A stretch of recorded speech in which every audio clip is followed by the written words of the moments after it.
Every choice builds character. On the Virtuosity podcast, we explore how to make every day a rep toward excellence. I'm Corey, your host and co-founder of Virtuosity. My journey into character development began in sport, where I discovered that strengthening my character didn't just improve my performance, it transformed my entire life. Since then, I've been gripped with understanding how we can intentionally build character to fuel both personal and professional success. At Virtuosity, we believe character is like a muscle. It needs consistent training. That's why we've built a research-based system that acts as your character gym, making character development practical, scalable, and accessible, even within the largest organizations. On this podcast, we sit down with participants from our flagship Virtuosity program, where individuals commit to a full year of daily character development powered by Virtuosity.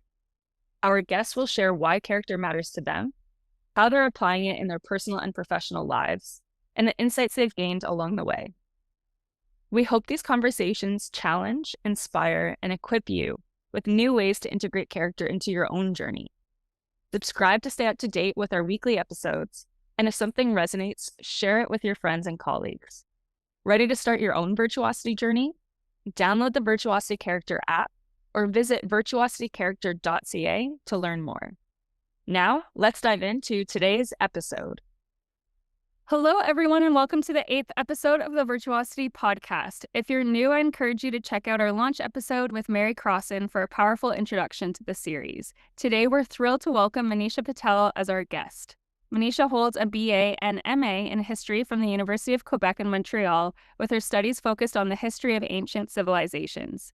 Interested in working in the field of post-secondary education, she has also studied pedagogy and taken several related training courses. Working at the Chief Warrant Officer Robert Oseed Profession of Arms Institute since August 2006, Manisha has taught on the distance and residential portions of the intermediate, advanced, and senior leadership programs, as well as the senior appointment program. More recently, she has completed a certification in character-based leadership and hopes to contribute to its integration into the programs taught at the Oseed Institute. Manisha, it's fantastic to have you part of the Virtuosity program with us this year, and so excited to have you here on the podcast today. Welcome. Thank you for having me. So the first question I ask all of our guests is, why does character matter to you? I think character is essential to a person's growth. It's something that I've learned when I became a professional, I guess. Once I finished my studies and started working as an adult in the real world, where my focus was really my job as opposed to my studies. And slowly but surely, I realized that, for personal growth, but also for improvement, both in my personal life and professional life, I felt like there were things that I needed to work on. I had the technical know-how. Now I needed to learn the behaviors, the people skills, which I believe I had a good mastery of, but there's always room for improvement. So that's why I believe that in my personal life, I think character is key for me to build these healthy relationships, especially when you're in a context where you might work with people for 10 plus years. I think that's key to maintaining a happy work environment. Yeah, oh, for sure. And it sounds like you've really taken to character. And so I'm interested to learn more about how you've been, you've joined the Virtuosity program, which is a structured development program, but it sounds like you've been working on your character for the last little while. Could you share some ways that you have been focusing on character for yourself and perhaps some examples of how you've seen it impacting your personal and or professional life? It came slowly but surely. I didn't even have the character label on it initially when I started doing it. It came about when in 2017, I became a department head. It's of our group of teachers, and it's a position that's on a rotational basis until recently. And, some things popped up, things that I didn't see in myself, but other people through their perception or through their lens, they saw it this way. And, some of them was a little bit surprising, sometimes even a little bit shocking because some criticisms were made and I didn't see myself that way. And I realized that there were aspects of who I am as a person that I saw myself being one way, but other people didn't see that necessarily because of, I'm an introvert. It doesn't always appear, but I really am. And I needed to work on certain aspects, especially when it came to character dimensions that are not in the forefront in the academic world or even in the military context where, there's a lot of emphasis on things like drive and accountability and justice, but pieces like humanity, temperance, transcendence, humility are pushed to the side a little bit because we're so result driven and up until that point in my career and my life that I realized that I needed to work on certain aspects of my personality and who I am to be able to better relate to people. So consciously, I started to make efforts without realizing that it was actually called character development. And a few years later, started reading up on it. There's a lot of focus coming onto it in the Canadian military in recent years. So I thought, okay, this is interesting. And this is actually something that we could integrate on our courses and even use to develop our own group of people to become not just better employees and better students or better leaders, but better people in general. Wow, that's so powerful, and I love that. It's funny, we're just doing the other the certification program right now, and a lot of people do find that, oh yeah, I have been doing this for a long time, but it's actually great to just have the vocabulary and really understand in a comprehensive way what it is that I've cared about over a long time. And this idea too that you're picking up on, the gap between who we think we are and how other people are perceiving us, I think is such a powerful piece of character, and it helps us start to close that gap in terms of who we want to be and how others see us. Are there any specific examples you can think of in terms of how character development has started to impact or how you've seen it impact your relationships over time? It seems like you're really keying in on how you interact with others. I think it helped improve relations, definitely more trust. I wouldn't say it wasn't there before, but I think it's stronger. I feel like people are they're much more comfortable in coming up to me and discussing issues the same way that I feel more comfortable going towards them. So there was that aspect, and there's also the simple fact that slowly but surely much more open myself by starting this journey to receiving that criticism, and not just in that specific instance but just in general, saying, what, your intentions are good, but sometimes, you in the small things that you do, you'll do certain things, or you'll say certain things, or make a joke or something like that, that, truly comes off in a way that's different. And initially, these things would happen, whether it's myself or other people, and you wouldn't realize it or realize it, further down the road. By going and putting a label on it and have words and the theory behind it, we realize these issues much more quickly. And I feel that it doesn't fester and go down that rabbit hole of becoming a very negative problem, where we can address it much more easily and much more quickly, as opposed to pushing it back later on. So. Yeah. Oh, that's so powerful. And to me, it really sounds like having that language, it gives the opportunity to identify the challenges. And I think most importantly, actually feel like we have a roadmap to actually work on areas that we feel like we're struggling with. And that can be really, really powerful. So you are doing a lot of work in your organization around character education, leadership development. Can you share a little bit more about the broad kind of overview of what you are up to? And then I'll follow up and see what are the kind of challenges and opportunities you see in that. Okay, so professionally, we took this certification, I believe, if I'm not mistaken, January 2023. And during the summer, one of our first program, which is our entry-level program, the Intermediate Leadership Program, or ILP, was redesigned completely, and they made room for character within it.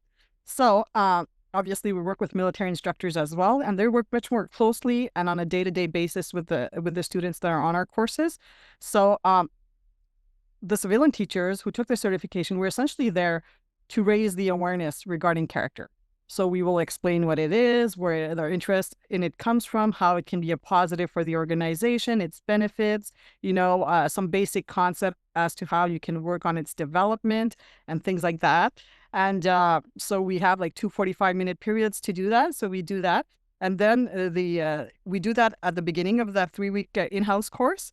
And then they can work on their character throughout those 3 weeks. So they will have periodical meetings with their military instructor where they will actually, discuss what they need to work on. Once they have the words, it's much more easier for them to put labels on, hey, okay, yeah, I need to work on this. Maybe this is overdeveloped, this is underdeveloped, this is excessive, this is not. So they have that. And hopefully they leave those 3 weeks through different activities, they realize that, hey, you know what? These are aspects that I need to work on, and that they pursue them later on. And it's leadership development. So we hope to also sort of give them tools that they can use in turn to help people at their workplaces and their units as well. The only issue I see, and this is basically the same one, I guess, for a lot of people in different organizations, is time. It's 3 weeks. It's quite short. We introduce it to him.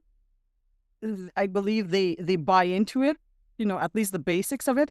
But will they be able to take what we give them and carry on with it later on? Or will it just be, something fun that we did for a few weeks, but then we're going back to how we do things because it's comfortable, we're busy, we have a lot of things to do. We don't have the time or the luxury to take a few minutes to reflect on our character on a daily basis or anything like that, or we don't have time to organize something in our busy schedules for the group or our units or things like that. So that's the difficulty I see in it the most, because once you have the language, it's something. These are things, especially through the course, we had a bunch of activities or development tools that we were exposed to that are quite, simple to implement, but you still need to take the time, and time is the biggest thing that we see. To another extent, buy-in, but that comes on a later stage. I think people realize that character is important and they know that you have to work on it. But when it comes to making things a little more official and more rigid, when saying, okay, we'll test you. Okay, this will give us scores. Will it impact my promotion, my selection? How does it do HR? Okay, how will it be interpreted? If I get a 9 out of 10, is that a negative as opposed to somebody who gets a 10 out of 10? These are all things that are difficult. And for some people, it's really hard to grasp how a character can be a positive if it's not integrated and they don't see the applicability of it concretely, yet they have this reservation about reservations about integrating into HR practices and things like that. So to sell that aspect is a lot harder for us. Yeah, it's pretty amazing to hear what you're up to, and then the challenges in terms of what do you do after the 3 weeks. And I want to come back to that in a second, but maybe just starting with the buy-in piece, because I think it's a really interesting discussion. We were actually just having this with the participants on the program yesterday. How do you get buy-in? And even if you think about the things that are the most interesting things in your life, you don't always continue them because there are these competing priorities and there's so many great things going on. And so even if character is the best thing in someone's mind, it doesn't mean that they're going to necessarily have the support system to do it. And so we do talk about how organizations being able to embed practices within it is such an important motivator for people to invest in character development, because then they see that it doesn't just matter for their own personal well-being or their performance, but the organization cares about it as well. I was just on the last or 2 episodes ago with Trish Lee, who was with the CRA. She said it was really great to get the buy-in that she had because they had character embedded into the hiring process and the promotion process. And so then people become naturally interested in developing their character because they see that it's embedded so much into the organization. But I also hear the challenges with embedding. How much do you hardwire it into an organization so that it becomes another to-do item or a checklist item? Or sometimes people feel like character could be weaponized against them. And so there's definitely an art to bringing it into organizations to do it in a really effective way. Is there anything that your organization is doing in terms of the embedding piece other than development, or are you at the mostly development focused? So far, the first year we focused essentially on awareness because we needed to even out the playing field for the people who are there. And so often they get, the military personnel gets rotated out within 2 or 3 years. So there's always a bit of awareness to do every single year when we start. Development is something we focus on, and we do have support from our chain of command to organize, let's say, activities and training sessions or presentations or things like that. The challenge I feel for a lot of people, again, it's that time piece. So we have a go schedule, and even let's say if we're 4 that are certified within our department or within the institute, if we would organize something, to what extent would people participate? In the sense that, sometimes they just want that downtime and don't want to go to the PD session. So support is there. Obviously, we had the opportunity to do the Virtuosity program afterwards for besides after the certification. So, there's a lot of support for our own personal development. And if we can organize PD sessions between courses and things like that, people are definitely open to it. And sometimes some people will come to one PD session and they won't come to the other, and they sort of cherry pick, which is fine. The difficulty in this is to make when it comes to more official aspects, like you said, HR practices. It's done at the higher levels in the Canadian Armed Forces when we're talking about general officers or senior NCMs, very senior NCMs. But when it comes to bringing down to lower levels, it's much more difficult to do.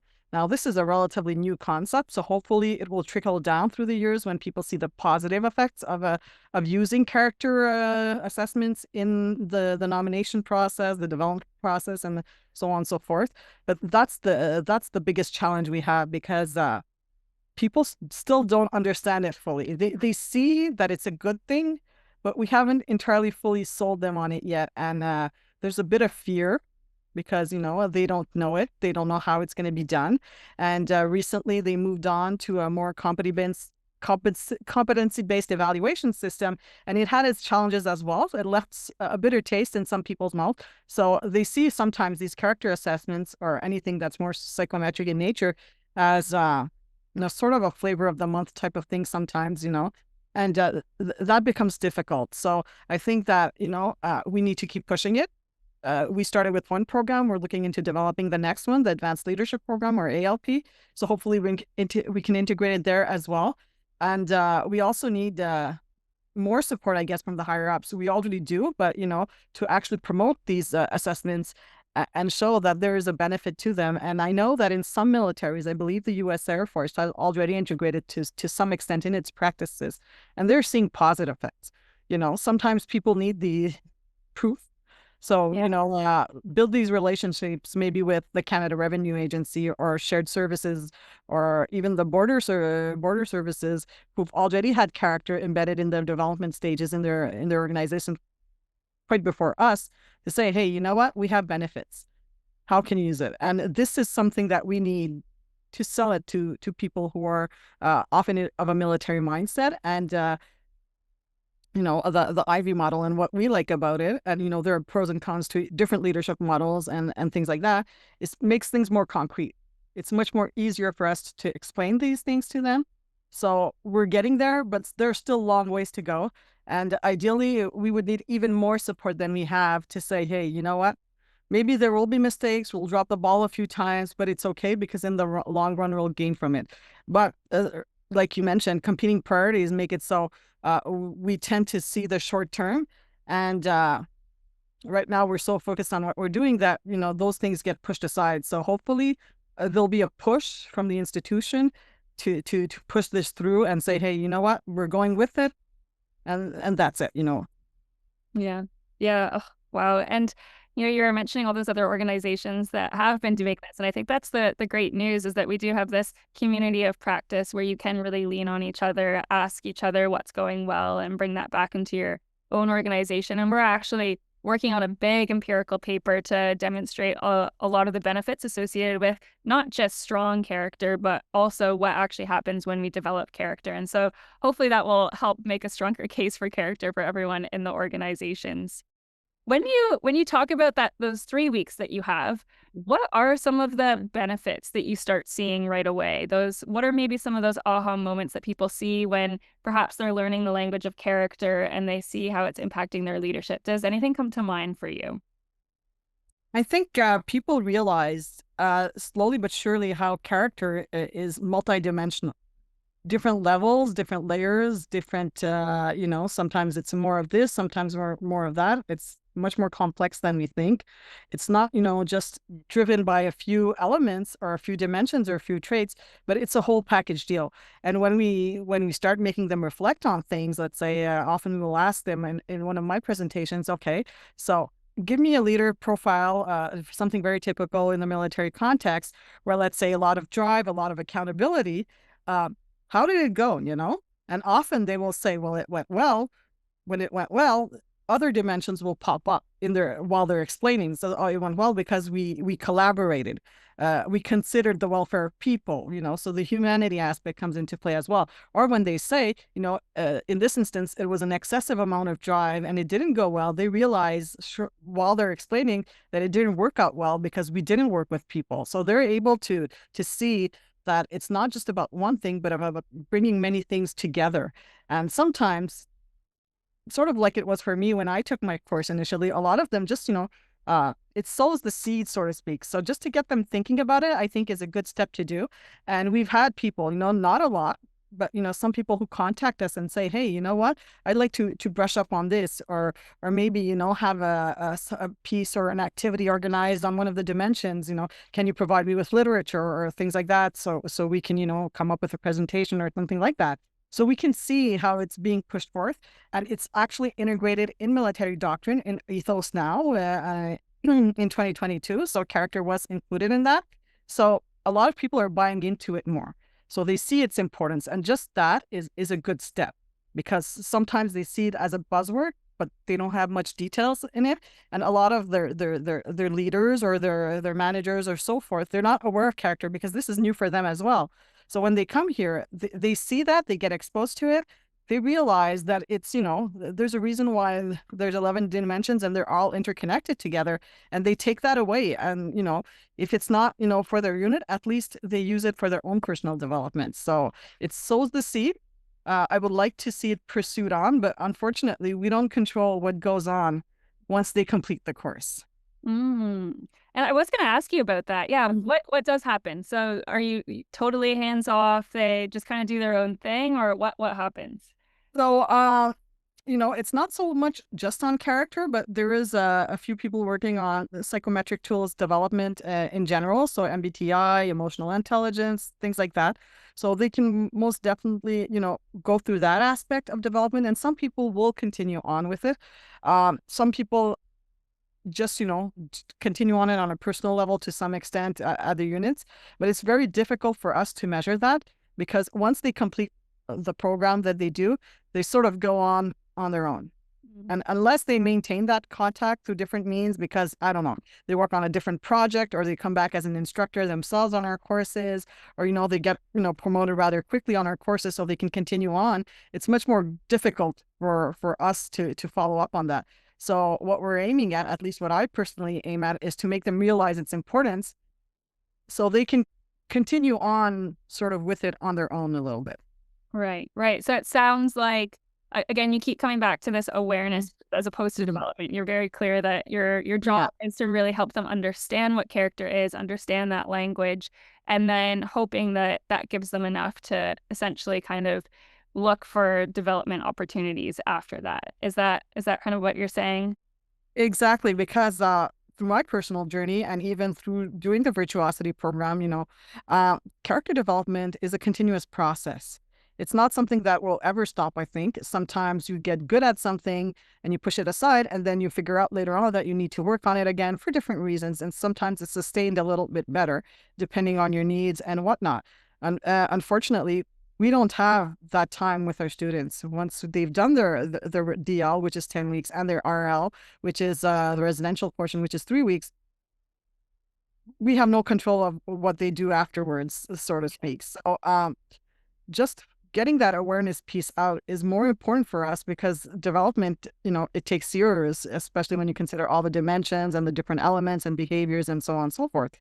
So if we hopefully we sell it well enough that we gain their support and their buy-in, and they want to pursue this further on their own, because we can't do much more if, let's say, their organizations don't support it or don't include it in their professional development for their members. Right. So if you can wave your magic wand and either change or extend, or how might you adapt those 3 weeks to perhaps have more support for these people? Or when you think about what could happen after that, like what would be the kind of ideal scenario? You keep on saying if you had more time, if you had, what would that look like for you? Unfortunately, we often say change comes from the bottom up. I think this time around, change needs to come from the top. And maybe a good push saying, you know what, we have these things, we will integrate it into our HR practices. It will be considered for professional development, for the selection process, for promotions or awards or whatnot. And that will sort of force people to say, hey, you know what? We can't push it aside anymore, and we do have to give time to it, and luckily, through that certification program, we can actually, say, hey, well, we know how this test works, this is what it does, it identifies things, and we can actually start considering it in these processes. I think what the difficult part is going to be for us is to say that this is not necessarily a deal breaker. It's not going to push you out of the chain. I think that is where a lot of the fear comes from people saying, you know what, if we do a character assessment and it shows that I have a low level of humanity, well, they won't promote me, or they won't give me that position, or that prize, or whatever they're aiming for. And what we need to for people to realize that, you know what, maybe you missed it this time around, but if you work on this, it will make you become stronger in certain other aspects, and it will be a push forward for other opportunities and things like that. And I think that's what we need to focus on, and maybe have a magical sum of money appear or something like that to sort of bring that about, and an institutional will as well. It's not just a financial resources thing to actually implement these changes. And slowly but surely, the CAF, or the Canadian Armed Forces, has in recent years implemented these types of assessment, not necessarily character, but evidence-based assessment like MBTI, EQI, 360 assessments for the higher levels. And slowly but surely, it's coming down because these people are starting to buy into it. But like many organizations, it's difficult to change the way we do things. But slowly but surely, it's coming down. Maybe just not as fast as I would like to see it. Hopefully by the time I retire in 10 to 15 years, we'll be there at that end. Yeah. Yeah. Oh, it's so awesome to hear about your aspirations and wanting to keep pushing this forward. And it's really interesting when you talk about the assessment piece. Mhm. It's funny when you kind of play around with the ideas around hiring, promoting, and when we look at competencies, if someone didn't have the competency or the skill in a certain area, we feel really comfortable by saying you're kind of lacking there, and therefore we don't trust you to do the job. But funny that we have this fear with character that when someone's lacking a certain virtue that significantly compromises their judgment and decision making, we feel less comfortable to point that out and say, hey, you need to strengthen this. And I think this idea that in character, sometimes people think that you can't change your character. But when we get really comfortable with the fact that, yes, we can strengthen these things, we have the tools, the resources, the development programs to do it, then it becomes a little bit less scary. And we might be able to lean into, oh, you know what, your humanity is not showing up as strong as it should. And this is how it's impacting the team and your performance. Let's work on it. And maybe that will make people a little less fearful to look at their shortcomings because they know that they can actually improve it. Exactly. I think that, character is still something that's very abstract for a lot of people, and having the vocabulary and the words to put to it makes it much more tangible for them. And I would like to see, and especially when I looked at the competency framework in the Canadian Armed Forces, so there's, if I'm not mistaken, there are 19 competencies, and there are cross-connected competencies. So different aspects of these competencies will connect with others, and so on and so forth. And you can see that some of these competencies, when I look at them, at least, or maybe it's my lens, are actually behaviors and character traits. So in a way, they're assessed, but it's just not called character development or character assessment. So, collaboration is one of them. And maybe it's not defined in the same terms, maybe it doesn't have the same meaning, and it's considered other aspects. But I think that, maybe finding a way to amalgamate sort of both of these frameworks into maybe one type of system would be something that's good, make it easier for people to grasp and say, hey, you know what?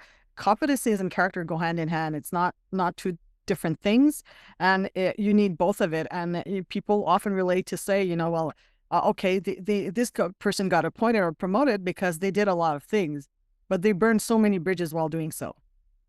And I think people need to realize that eventually it catches up to them, because in the offshore world, these people will often not reach the top because they burn so many bridges getting closer to it.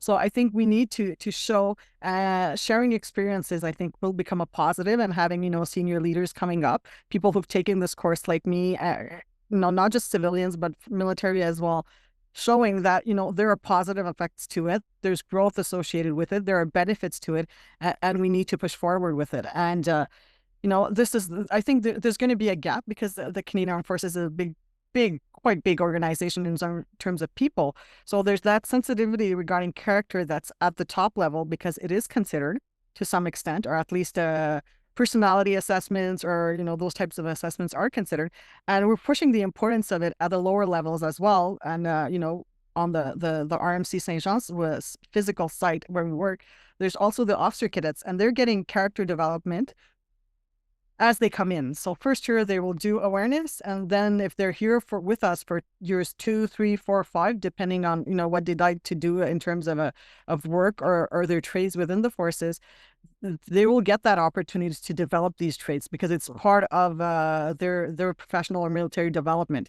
So, and I know that at recruit school they're including it as well. So the younger generations that are coming in are getting this from the get-go. So as we progress, things will get better. It's just going to take time, and I think that maybe we will have to we sort of have to accept it, that it's not going to be instantaneous, and that's something that's very contrary to the military nature, where it's always go, go, go, and you want those results, and you want to see the benefits of it quickly and its relevance. And with character, it's going to take time. Yeah. It's a huge paradigm shift to bring, as Mary always talks about, bringing character alongside competence. And back to your comments around character and competence, I think this idea of really trying to entangle them, seeing that they're different because they need development differently, but they do go hand in hand. And it's when you think about how much organizations do value competencies, if you actually just focus on that, if you also then see how much the development of character can help your competencies, it just seems like a no-brainer. But I do love the ambition to go fast. I think it's always good to try and keep pushing, but at the same time, having the patience that these things do take time. And I wanted to move into the virtuosity piece now too, because I think it's interesting as you're talking about not having this time and really being scarce for resources around this. That was really one of the main motivations that we created Virtuosity, was to really capture a lot of the expertise that we had and essentially create this virtual coach so that a lot of the expertise is captured in the mobile app. And also this idea that people could start doing development on their own, habituating these things in their daily lives so that it puts a little less stress on the organization to facilitate these workshops and guidance. Of course, it's great to have those touch points, but to free up those resources. So before I get into perhaps the opportunities you could see with Virtuosity at an organizational level, you've been using it for the past few months. How has that experience gone for you? Is it what you expected? And how have you been able to integrate it into your personal life and various benefits that you've seen associated with that? I think that the app, having been one of the earlier testers, I believe in 2023, briefly, I think great improvements, by the way. I think that one of the difficulties I had personally since taking the course in 2023 as opposed to now is to make character development a habit. Take those 5 to 10 minutes a day to do it. There's always a good reason to say, I'm not going to do it. Oh, I don't have time because I have to go to talk to this person or this meeting or do this or whatnot. And having the app now, the way it's improved in both languages and things like that, it makes it a habit. It forces you to at least take a few minutes to open up the app when you get that notice in the morning, to open it and look at the exercise and say, you know what? Okay, can I do this, or do I have time to or not? And just, even if you don't end up completing it, it forces you to reflect on it, even if it's so briefly. So it sort of makes that habit, it sort of forces that habit to develop in itself, So it's systematic. You will take a look at that app every day, and it happens sometimes you forget, you push it back, and for that day I won't complete the exercise. I'm not perfect, and I'm not saying that that it has to be that way, but the benefits of this app that I find is it helps me make it normal or day-to-day or part of my life. And that's one of the challenges that I had with character development, even when I knew that I needed to work on this behavior or that element or that dimension, is to make it consistent. Because consistency, I feel, is what makes you integrated at the end. This is what will allow you to maintain it and sustain it until it becomes so natural that you do it constantly without even realizing that you're doing it. However, to reach that, you have to make it a habit. It's like training for a marathon, and I use that analogy when I'm presenting on character, is to say that's the difficult part. And what I find great about the program and the app is that it forces you to do that, and it shows you that it doesn't have to take time, significant amounts. And just that thinking about it piece gets you thinking, realize certain aspects of it and so on and so forth. So that's what I find great about the program in itself. I'm so glad that, first of all, you see the improvement since 2023 because you Exactly. worked hard and it has come a long way. And yes, this idea that when you look at it, most of the exercises are set up to transform how you're already spending your day because we don't want to add, extensive things onto people's time. And so, yeah, just being able to transform your time. So you went through the Ivy certification program, which is a very intensive 15-day certification, and Mary talks about it as a mini PhD. Have you found that focusing on a character behavior on a daily basis has brought you even more insight that you may have been surprised based on, you did have these 15 days, but what are the different insights that are arising for you as you start to focus on character on a daily basis like this? I think I understand these behaviors a lot better than I did it during the certification programs. It was, a half a day on a dimension. This time around, you're not spending half a day on a dimension. You're actually spending an entire month on a specific element of that dimension. And I feel like, that allows for better improvement, because when you look at the complexity of dimensions, you realize that they're multi-layered. I remember when I did the assessment initially, I was quite surprised by some of the results, thinking, you know what, I thought this dimension would be stronger for myself. And then when I looked at the behaviors associated with it, I realized that, yes, I'm strong on 3 out of the 5, let's say, but 2 others need work. And what I like about the app, as opposed to the Virtuosity program, as opposed to the certification program, is afterwards, once you've taken that assessment, that you can focus on what you really need to work on, the specifics of it. And I feel like, because I have taken that program, they sort of go hand to hand where, I can really get into that development piece much more easily maybe than for others that are taking the program who are realizing or are seeing the theory for the first time, where I can actually jump into it and say, okay, the excesses, vices, and okay, this is what I need to work on. And it becomes much more easier for me. Yeah, yeah. I think you said it so great, how they go so great hand in hand, having all of that theoretical background that you had, just being able to launch into the development piece. And I do feel like the same thing for me. I think about character every single day, that I'm supposed to be an expert in this area, but as I develop this every single day, I'm brought with new insights. And it's just amazing how just one element out of the 62 can continue to bring on such new life and new form as you focus on it. It just continues to exceed my expectations. It's just super impressive. Have you noticed when you've been focusing on this, are there any particular areas of your life that you found it's been making a difference in terms of your relationships, your well-being, your professional life? Does anything stand out to you? Um, I guess I sort of always knew certain of these traits that I had that I needed to work on, but it makes it much more real, I feel. And just to have that element makes it much more easier to integrate, let's say, being considerate, for instance. I think I selected that behavior to work on. And by having it pop up forces me sort of to use that, especially in my personal life, because I work a lot from home. So with my partner, my children, when they come home, the hustle bustle of things where you're running around, finishing work, doing your activities, dinner, whatnot. It forces you to apply whatever you're working on systematically at that moment because it's fresh in your mind. So, you know, excessive trait of this. I tend to be a people pleaser or a conflict avoider, simply because, I'm maybe a little too sensitive and, I want to avoid that aspect.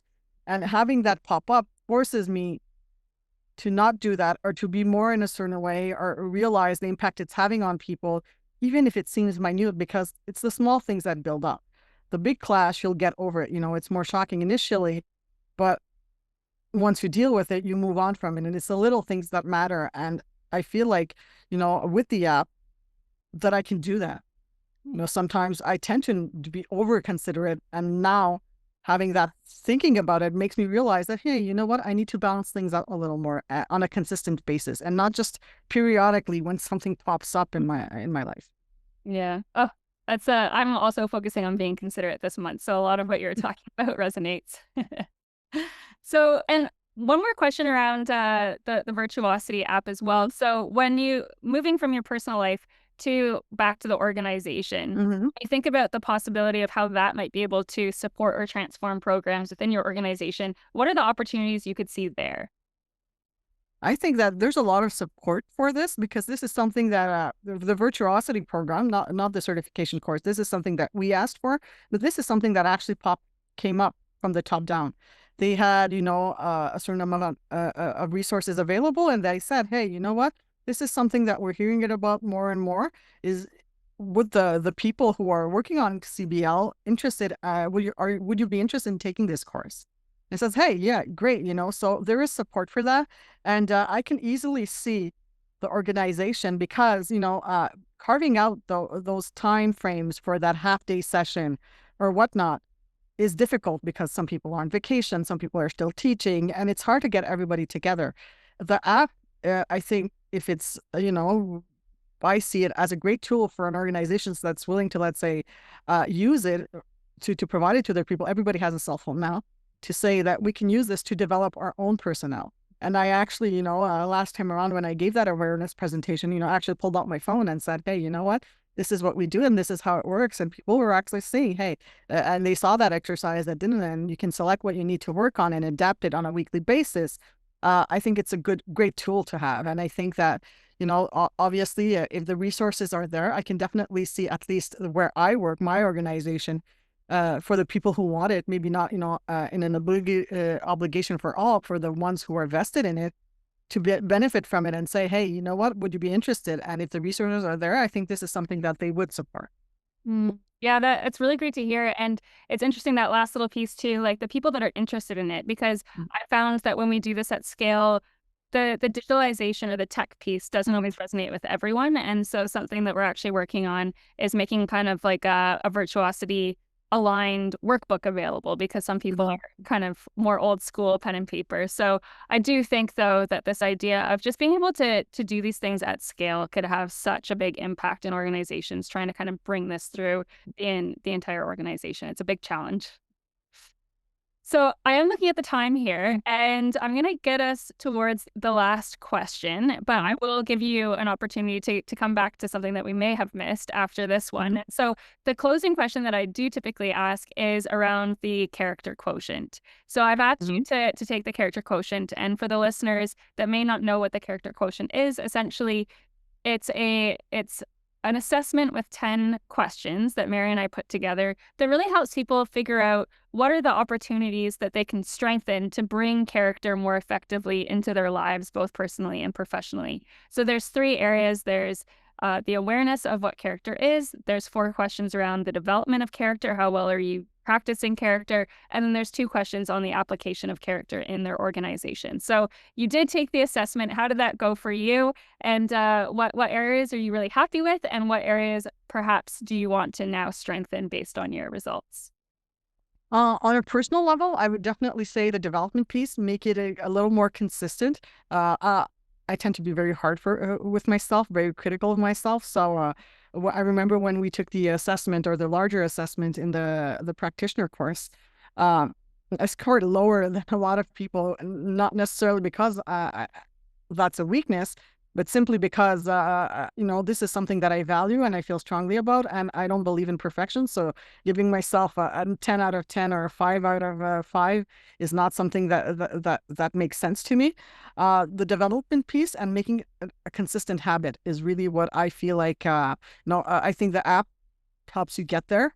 I think I need to make it even better or stronger than that. And like I mentioned, the application piece is something that I need to do a little more organization wise.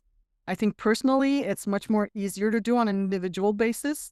And maybe that's the way to go organization wise, is to promote it and just let the people who want to do it start off with it.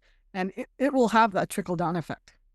I think it eventually will. I think it will make it maybe take a little more longer, but maybe more efficient because people will do it on their own as opposed to being forced to do it.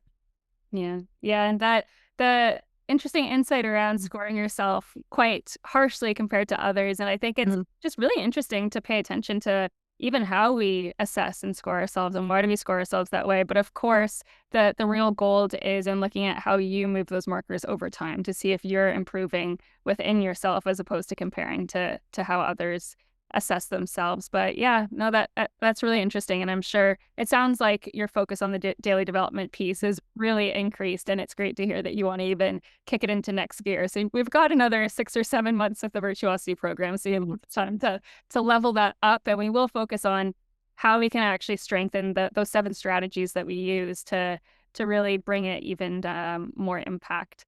So is there anything else, as we're closing up here, is there anything else that we haven't talked about that you wanted to get to? No pressure to say anything else, but I wanted to make sure that you've said everything that you wanted to say.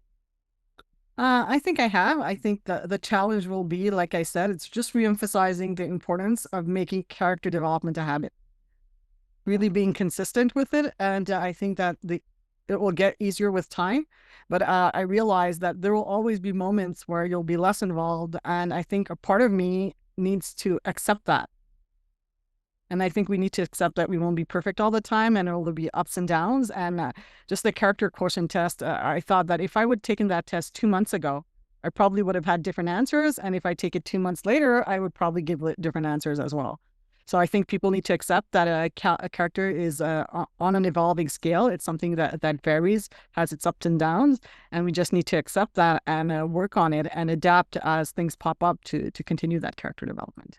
For sure. Yeah, it can be a roller coaster and trying to keep that development piece, as you were saying, as an anchor point, because it does just open up so much other benefits and opportunity. Well, it's been such a pleasure to get to chat with you. We haven't had this chance in a long time, and it's great to hear the focus that you do have on development, because I think sometimes that can be a challenge for people. They're really interested in the application piece, but the development piece is such a foundational part, and you have such an appetite for it. So it's great to hear that and the aspirations you have for your organization. I'm sure you'll keep pushing, and we'll have the patience to see these things unfold. So, anyways, it was so nice to have you join us today. So thank you so much for being here. Thank you for having me.